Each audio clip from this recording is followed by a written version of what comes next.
Good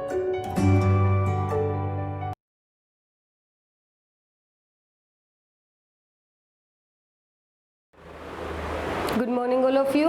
बेटे स्वागत है आपका त्रिवेणी मेमोरियल सीनियर सेकेंडरी स्कूल की ऑनलाइन क्लासेस में। तो बेटे आज मैं आपकी हिंदी की NCERT की बुक से कक्षा 5 के लिए पाठ 6 करवा रही हूँ, जिसका शीर्षक है चिट्ठी का सफ़र। अब चिट्ठी क्या, यानी पत्र, लेटर जो आपको मिलते हैं और आप लिखते हैं। और सफ़र क्या होता है? सफ़र होती है यात्रा।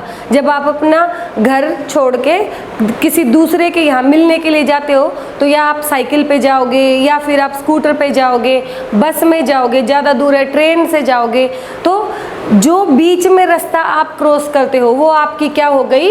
यात्रा। यानी कि आप अपने घर से दूसरे घर तक जाने में जो समय ले रहे हो, जो रास्ते में सब कुछ आ रहा है, वो सारी आपकी क्या हो गई? यात्रा हो गई। तो हम यहाँ पर भी यात्रा के बारे में बात कर रहे हैं, पर मनुष्य की नहीं, चिट्ठी की यात्रा। यानी कि आज तक जो पत्र है उसने क्या क्या रास्तों को क्रॉस करके, यानी कि लांघ के कैसे हम तक पहुंचने का प्रयास किया है। यानी कि पत्र प्राचीन समय से लेके आज तक पत्रों को पहुंचाने में, ले जाने में, लाने में क्या क्या परिवर्तन हुए हैं। तो पहले हम शुरुआत करते हैं इसके प्राचीन समय से। तो हमारा जो पत्र का सफ़र है वो काफ़ी पुराना है। प्राचीन समय में जो राजे महाराजाओं का समय था, आज से कई हजार साल पहले क्या होता था? पक्षी होते थे संदेशवाहक। क्योंकि पत्र से क्या होता है? संदेश लेके आते हैं हम और संदेश लेके जाते हैं हम। तो वो पत्र को लाने ले जाने का काम कौन करते थे? पक्षी। और पक्षी में भी स्पेशल कौन? कबूतर। और ये किस समय की बात है? हजारों साल पहले भी हमारे यहाँ पत्र लाने ले जाने का रिवाज था, क्योंकि उस समय में फ़ोन नहीं होते थे। तो उसके बाद धीरे धीरे धीरे धीरे समय का बदलाव हुआ और क्या उसकी जगह किसने ले ली? मनुष्य ने। पक्षी की जगह किसने ले ली? मनुष्य ने। और जो मनुष्य डाक ले जाता था और लेके आता था और ले जाता था, उसको हम क्या बोलते थे? डाकिया। अभी भी क्या बोलते हैं? डाकिया। आज भी जो पत्र, हालांकि आज आधुनिक समय में तो पत्रों का आना जाना काफ़ी कम हो गया है, क्योंकि ऑनलाइन चलता है सब कुछ, लेकिन डाकिए की जो महत्वपूर्ण डाकिए का स्थान था वो आज भी है। कुछ इलाके आज भी ऐसे हैं जहाँ पर आज भी डाकिए का इंतज़ार किया जाता है। उसके बाद हम आते हैं आधुनिक समय, यानी आज एट प्रेजेंट टाइम, यानी कि वर्तमान समय पे आते हैं। तो उसमें मशीनें करती हैं पत्र का आदान प्रदान। कैसे करती हैं? ईमेल से, फैक्स से या फ़ोन पे, जैसे व्हाट्सएप के जरिए आप एक दूसरे को मैसेजेस डालते हैं, संदेश पहुंचाते हैं। अब ये तो हो गया चिट्ठी का सफ़र, यानी पत्र कैसे कैसे लाते ले जाते थे और क्या क्या साधन हमारे पास पत्र को ले जाने और लाने के थे। लेकिन अब महत्वपूर्ण क्या है पत्र में? जब पत्र की ही बात चली है तो महत्वपूर्ण क्या है? वैसे तो हम हिंदी ग्रामर में बच्चों को जो पत्र लेखन करवाते हैं तो उसमें काफ़ी अच्छे से बताते हैं कि कहाँ पर पता होगा, कहाँ पर क्या होगा। लेकिन उससे भी पहले की बात कि पत्र स्कूल के न होकर जब हम पर्सनली पत्र एक दूसरे को भेजते हैं, आप अपने मामा, चाचा, दोस्त, पापा मम्मी को कब पत्र लिखोगे? जब आप बड़े हो जाते हो और हॉस्टल में पढ़ने के लिए चले जाते हो तो वहाँ से आप पत्र डाल सकते हो, या आप किसी रिश्तेदार के यहाँ रुके हुए हैं और आप मम्मी पापा को या अपने बहन भाइयों को पत्र डाल रहे हो। हम यहाँ उन पत्रों की बात कर रहे हैं, आपके जो पर्सनली पत्र हैं, ठीक है। तो उसमें क्या होता है? सबसे पहला महत्वपूर्ण पॉइंट क्या है? चिट्ठी पर डाक टिकट। अच्छा, ये डाक टिकट क्यों लगाई जाती है? क्या पता है किसी बच्चे को?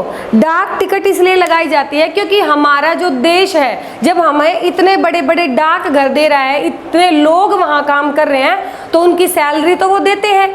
तो उस सैलरी का वहाँ से निकलना, यानी कि जब हम डाक टिकट लगाते हैं तो जो डाक टिकट के हम पैसे देते हैं वो कहाँ देते हैं? डाक घर के अंदर। और वहाँ से जब गवर्नमेंट इकट्ठे करती है पैसे और वहीं से क्या है, डाक घर के जो कर्मचारी हैं उनका वेतन चलता है, यानी कि डाक टिकट एक आय है डाक घर के लिए, डाकियों के लिए। तो बेटे आप समझे, डाक टिकट लगानी बहुत ही ज़रूरी है, क्योंकि उससे एक तो डाकिए की आय है, ऑफिशियल आय है, और दूसरा ये पता चल जाता है कि ये जो पत्र है किस एरिया से आया है और कहाँ पर जाएगा। दूसरा, पूरा और ठीक पता। अब ये पूरे से क्या मतलब है?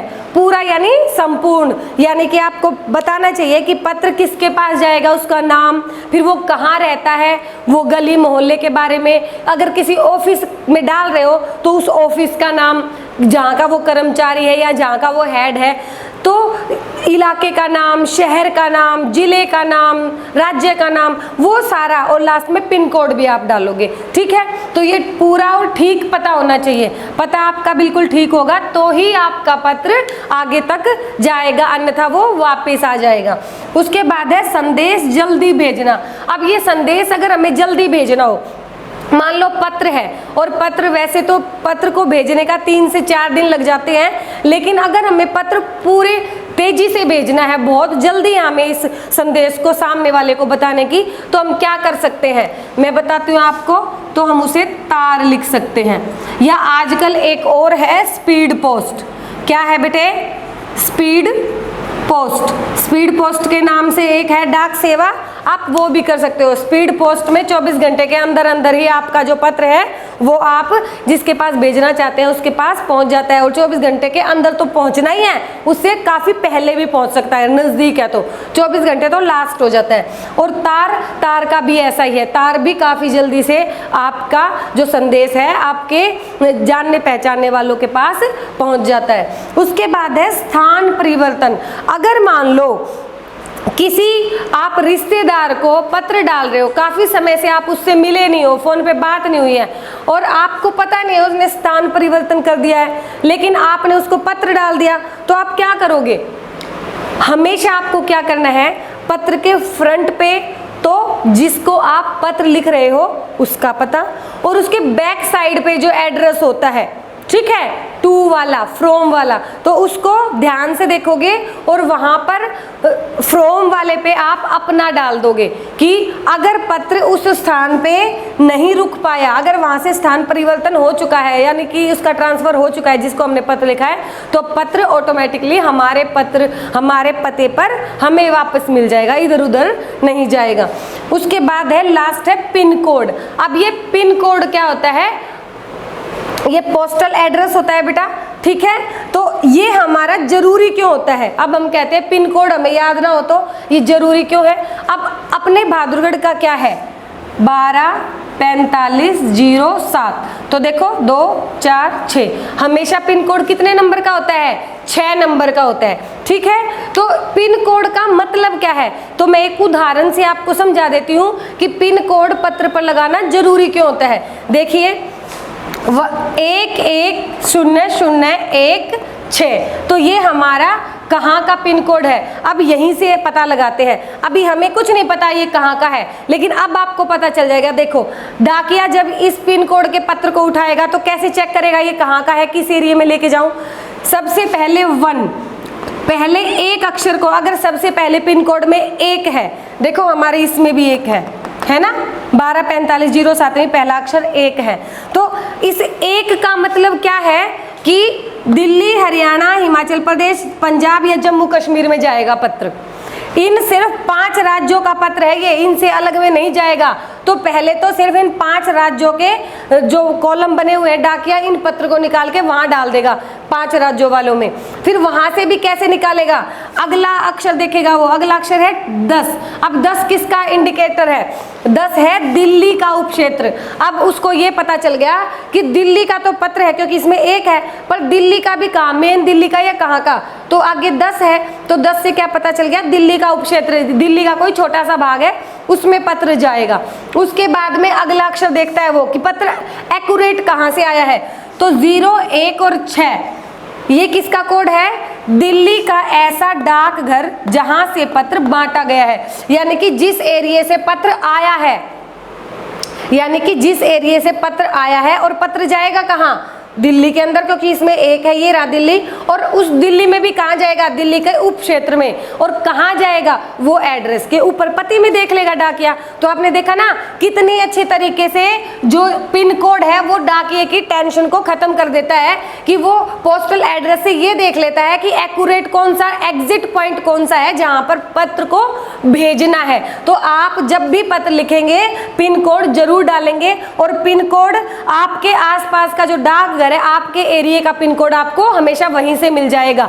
जरूरी नहीं है कि आपको 124507 याद है तो आप कहीं पे भी डाल दोगे, नहीं, हर एरिया का पिन कोड अलग होता है। तो वो आपको, जैसे हमारी हिंदी की इंग्लिश की डिक्शनरी होती है ना, वैसे पिन कोड की भी डिक्शनरी बना दी गई है। तो वो आप कहीं से भी डाकघर जाके और पता लगा के वहां से ले सकते हैं। तो जो बच्चे छोटी छोटी टिकट इकट्ठी करते हैं, उनका शौक होता है, उनको इससे ज़्यादा पता होता है कि पिन कोड की वैल्यू क्या है, जो मैंने आज आपको बताई है। तो पिन कोड का आपको पता चल गया, आधुनिक तरीके पता चल गए, डाकिया क्या करता था, कबूतर, तो ये सारी चीज़ें। तो बेटे आज के पाठ में बस इतना ही। मुझे उम्मीद है कि आपको ये समझ आया है। तो यहीं से इसके शब्दार्थ करेंगे हम। रेडी?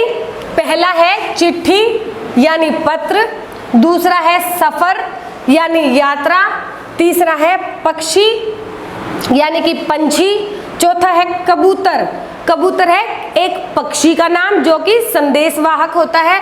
फिर है मनुष्य यानी मानव, फिर है डाकिया यानी कि हरकारा, जिसको पत्र लाने ले जाने वाला भी कह सकते हो। हरकारा तो बिल्कुल छोटा सा और भी इजी है, लेकिन अगर वो भूल जाओ क्योंकि वो थोड़ा अलग है तो आप इसे पत्र लाने और ले जाने वाला भी लिख दोगे तो गलत नहीं होगा। फिर है मशीन, आधुनिक समय की सुविधाएं उपलब्ध करवाने वाली वस्तु, वो एक वस्तु ही होती है। फिर है ईमेल, फैक्स और फोन, आधुनिक समय की सुविधाजनक मशीनें, ठीक है। उसके बाद हम आ जाते हैं महत्वपूर्ण यानी जरूरी। डाक टिकट, जो पत्र के ऊपर लगाई जाने वाली टिकट है वो। पूरा यानी संपूर्ण, ठीक यानी कि बिल्कुल सही। फिर है जल्दी यानी तुरंत, संदेश यानी कि संदेश सूचना जो आप दूसरे को देना चाहते हो, स्थान जगह, और परिवर्तन यानी बदलाव। पिन कोड मैंने आपको काफी डिटेल में बताया है कि पिन कोड क्या होता है। तो अब हम इसके प्रश्न उत्तर कर लेते हैं। तो पहला प्रश्न, चिट्ठी का सफर लेख में कितने प्रकार से संदेश भेजे जा सकते हैं।